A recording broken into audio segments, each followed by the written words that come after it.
Olá pessoal, eu vou começar agora uma série de videoaulas sobre o tópico do momento, né? Um tópico que muita gente se diz especialista, né? Todo mundo agora é especialista em energia solar, todo mundo agora olha para o sol de uma forma diferente, todo mundo sabe instalar sistemas fotovoltaicos, mas é, esse tópico é um tópico que requer muito cuidado na hora do seu tratamento e não é um tópico tão fácil quanto parece, né? Então é preciso que se tenha um certo critério na hora de tratar esse tipo de informação. Então, para desmistificar algumas dúvidas que muitas pessoas têm e também contribuir para a formação e para o entendimento de pessoas leigas e também de técnicos e engenheiros que queiram aprender sobre o tópico, eu vou estar contribuindo agora com essa série de videoaulas. Tá? Então a gente vai começar um negócio bem por baixo e vai aumentando o nível paulatinamente. Tá?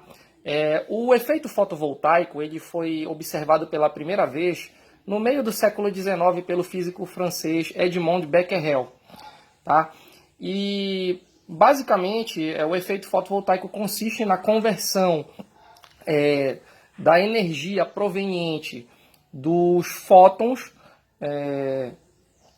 que estão contidos na radiação eletromagnética que vem do Sol, atravessa a atmosfera terrestre e atinge a superfície terrestre, e atinge um material semicondutor e são arrancados os portadores de carga desse metal semicondutor que ficam disponíveis para a condução de corrente elétrica, tá? Para alimentar uma determinada carga. Isso resumidamente, o efeito fotovoltaico.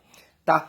Bom, mas primeiro, a primeira coisa que a gente tem que ter um pouco de cuidado na hora de tratar a energia solar é saber exatamente como o espectro de radiação solar se comporta, né? Então aqui nesse gráfico a gente tem a energia, tá, da radiação solar em função do comprimento de onda dado em micrômetros, tá certo? E o espectro, né, de densidade, de potência de radiação solar é basicamente dado por essa curva aqui que a gente tem, tá, que se assemelha ao espectro de emissão do corpo negro a temperatura de 6.000 Kelvin, que seria essa curva lisa aqui, bonita. Na prática, essa curva aqui ela seria um pouquinho chuviscada, com os pontos um pouco abaixo aqui. Por quê? Porque existem partículas de água em suspensão, partículas de poeira e outras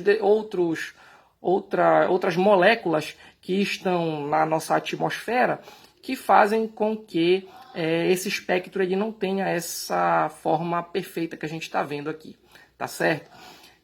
Basicamente, a maior parte da densidade de energia da radiação solar fica contida no espectro de luz visível, cerca de 80%, que varia do comprimento de onda de 0,4 micrômetro a 1,1 micrômetro, e os outros 20% nas demais frequências ou nos demais comprimentos de onda. Lembrando que a frequência é o inverso do comprimento de onda, tá certo? Que a gente aprende lá na física clássica, tá ok? Bom, voltando à questão da emissão de radiação solar, né? Então, o Sol é um corpo celeste que emite energia sobre a forma de fótons, né, que a gente sabe, são pacotes de energia que vão atravessar a nossa atmosfera terrestre com uma certa energia e vão incidir sobre a superfície terrestre. A energia desse fóton ela vai ser uma energia quantizada, que a gente diz, né? E ela é dada por essa equação que a gente aprende lá na mecânica quântica. H, que é a constante de Planck, multiplicada pela velocidade da luz no vácuo, C, dividido pelo comprimento de onda da radiação eletromagnética, tá certo? Dependendo do tipo de radiação que você esteja trabalhando. Bom, essa expressão aqui ela pode ser escrita também como H vezes o F, né? Onde F é a frequência da radiação, tendo em vista que a frequência é o inverso do comprimento de onda. A constante de Planck ela é dada por 6,63 vezes 10 elevado a menos 34 joule vezes segundo. A velocidade da luz no vácuo ela tem um valor aproximado de 2,998 vezes 10 a oitava metros por segundo, tá certo? Mas é comum que a energia quantizada dos fótons não seja dada em joules, e sim em eletronvolts. Então, para fazer a conversão de joule para eletronvolt, tem que usar essa relaçãozinha aqui, que 1 eletronvolt vale 1,602 vezes 10 elevado a menos 19 joule. Ou que essa equação da energia do fóton em eletronvolts ela é dada por esse número 1,24 dividido já pelo comprimento de onda em micrômetros. Muito bem, tá certo. Dito isso, agora a gente vai tentar entender como é que funciona o efeito fotovoltaico à luz da teoria de níveis de energia e de bandas de energia, né? Então eu fiz aqui uma revisãozinha rápida para vocês, lá do ensino médio, que é o seguinte. O núcleo, a gente sabe que ele é composto por cargas positivas, denominadas de prótons, e pelos nêutrons, né? E ao redor desse núcleo orbitam elétrons, né? Pelo modelo atômico de Bohr, e esses elétrons eles estão dispostos em camadas ou níveis de energia, que são esses níveis aqui, K, L, M, N, O, P e Q. Tá certo? Eu não coloquei todos aqui, mas os níveis de energia são representados tanto na química quanto na física por essa letra N minúscula aqui, tá certo? Variando de 1 até 7, que a gente distribui lá naquele diagrama de níveis de energia de Pauli, né? Então a eletrosfera ela é composta por esses níveis de energia aqui. Então o que eu quero que vocês relembrem é o seguinte: quanto mais próximo do núcleo um elétron está, este elétron ele é menos energético. Por quê? Porque o nível de energia dele é menor. Para ele dar um salto quântico, que a gente diz, de um nível de menor energia para um nível mais externo, para um nível de maior energia, ele precisa absorver essa energia proveniente do quê? De um fóton externo que vem. E ele dá o salto quântico. E para sair de um nível mais energético para um nível menos energético, então ele emite um fóton de energia que é exatamente igual à diferença energética entre esses dois níveis aqui. Ok, beleza. Então, vamos imaginar que a gente está trabalhando num átomo, tá? Um átomo, por exemplo, de silício, que é um material semicondutor, tetravalente, ou seja, tem 4 elétrons na sua camada de valência, que tem características intrínsecas de material semicondutor, ou seja, ele não está nem para isolante, nem para condutor, tá certo? E que na banda de valência dele, ele tem uma série de portadores de carga que estão ali com pouca ou nenhuma mobilidade, certo? E esses elétrons estão lá na banda de valência. Essa banda de valência, inicialmente, ela está cheia, tá? Se eu fornecer a energia de um fóton para esse elétron ele vai se excitar com essa energia. E se essa energia ela for maior do que a energia de gap, que a gente chama, que é a diferença energética entre a banda de valência, onde os elétrons têm pouca ou nenhuma mobilidade, e a banda de condução, onde os elétrons estão livres, por exemplo, para conduzir corrente elétrica e tem muita mobilidade, então esses elétrons, se eles absorverem essa energia, e essa energia for maior do que a energia de gap, esses elétrons a gente diz que eles dão um salto. Que tipo de salto? Um salto quântico da banda de valência para a banda de condução, certo? E é o que eu represento aqui do lado para vocês. Então, essa luz que vai incidir com um comprimento de onda menor que 1,1 micrômetro, segundo esse diagrama aqui espectral da radiação solar, tá? Então essa luz ela vai incidir com esse comprimento de onda, com uma determinada energia do fóton, e vai arrancar elétrons da banda de valência, que vão saltar para a banda de condução, vencendo o gap de energia que existe aqui na banda proibida, tá? De tal sorte que quando esse elétron ele saca da banda de valência e vai para a banda de condução, ele deixa um buraco aqui, que a gente chama na literatura como lacuna, né? Que são portadores de carga convencionalmente denotados por carga positiva, tá? E aí é gerado, então, um par que a gente chama de par elétron-lacuna, ou um par de portadores de carga. E este elétron aqui, ele estaria livre e com muita mobilidade para a condução de corrente elétrica. Eu digo estaria por quê? Porque se este elétron aqui não conseguir ser aproveitado para a condução de corrente elétrica, ele volta novamente, ele emite energia, ele emite o fóton de energia que trouxe ele para essa banda de condução e volta para a banda de valência, emitindo essa energia e se recombinando com essa lacuna, voltando para a posição de origem dele. Tá certo? Então, se não houver um campo elétrico estabelecido, né, então acontecerá a recombinação e esse elétron atacará essa lacuna e neutralizará a carga da lacuna voltando para a condição inicial, tá bom?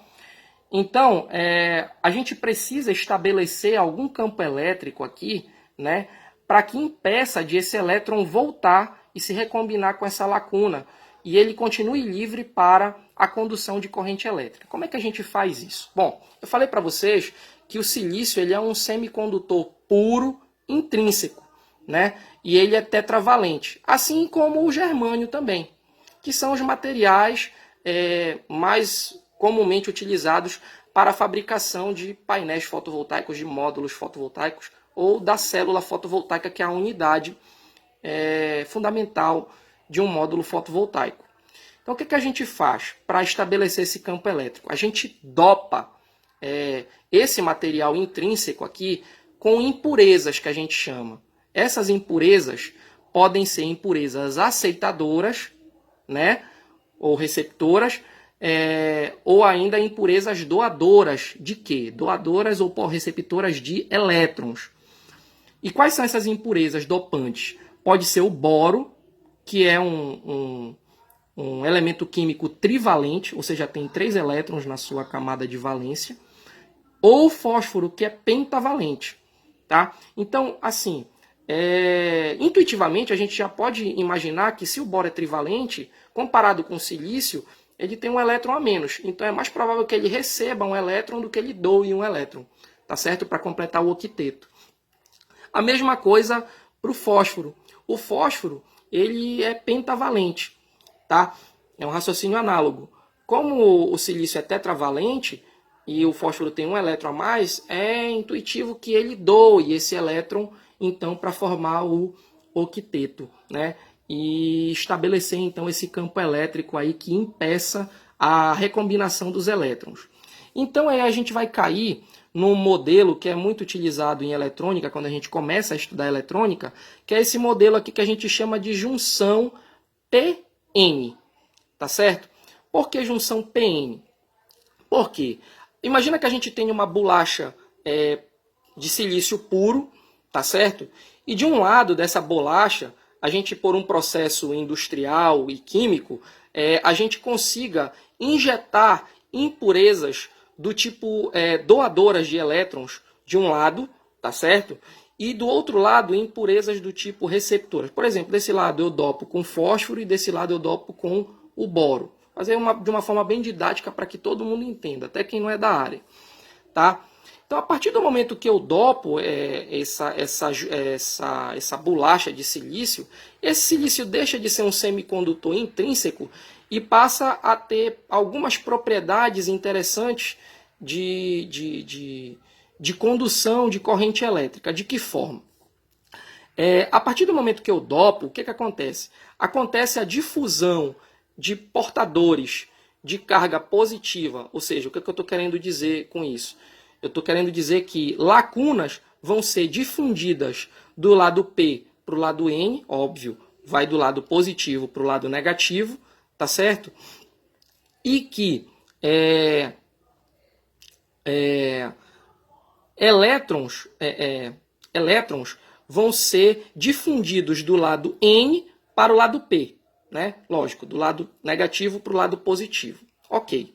Só que essas lacunas que vão se difundir do lado P para o lado N e os elétrons que vão se difundir do lado N para o lado P, vocês vão de convir comigo que eles vão deixar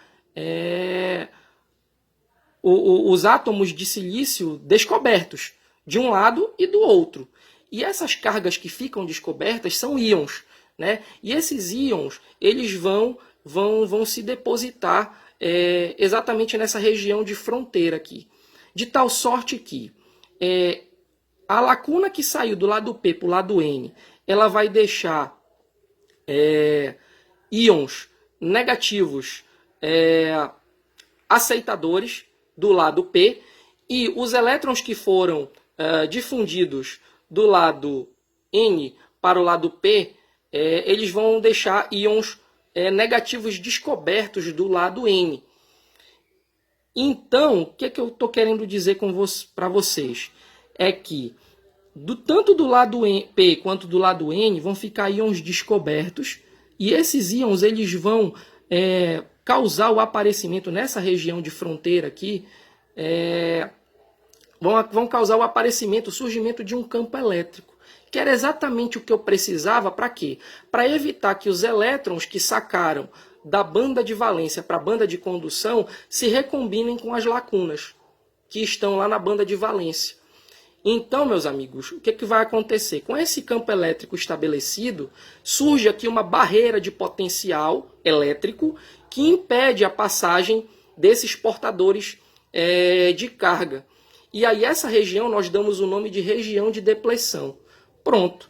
Com esse campo elétrico estabelecido, basta então que eu feche o circuito em torno dessa bolacha de silício aqui. No caso aqui, vamos imaginar que seja uma célula fotovoltaica, que de um lado ela vai ter um contato metálico frontal que vai estar ligado ao material do tipo N, e do lado que tem um material do tipo P vai ter um contato metálico posterior, né? Vamos imaginar que isso aqui seja, por exemplo, um módulo fotovoltaico. Então, o tipo N está em cima e na parte posterior tem tipo P. Na parte de baixo tem o tipo P, certo? Então, a partir do momento que fótons incidirem aqui, que começarem a arrancar elétrons desse material semicondutor, que não mais é intrínseco, mas agora é dopado, elétrons vão ficar com mobilidade e livres para conduzir corrente elétrica. Basta que aconteça o quê? Que eu tenha um circuito fechado para isso acontecer. E é o que a gente está vendo aqui do lado. A gente tem a energia solar incidindo, um fóton incidindo aqui na junção PN, que está entre o material do tipo N e o material do tipo P, tá certo? E aí esses elétrons vão ser arrancados dessa junção PN e estarão livres para a condução de corrente elétrica, desde que eu tenha uma carga para alimentar. Essa carga aqui, por exemplo, pode ser uma carga em corrente contínua. Tá bom, pessoal? Então, esse era o primeiro vídeo, um vídeo para a gente entender um pouco sobre a junção PN, entender um pouco sobre essa parte de bandas de valência, banda proibida e banda de condução, entender também um pouquinho sobre o espectro de radiação solar e entender como é que se consolida o efeito fotovoltaico. Então, o efeito fotovoltaico ele se consolida basicamente por duas coisas. Por um campo elétrico aplicado, tá certo? E por um circuito fechado, externo, né, que permita, então, a passagem da corrente elétrica para a carga, tá bom? Senão, haverá recombinação dos pares elétron-lacuna, tá, pessoal? Então, basicamente era isso e até a próxima videoaula.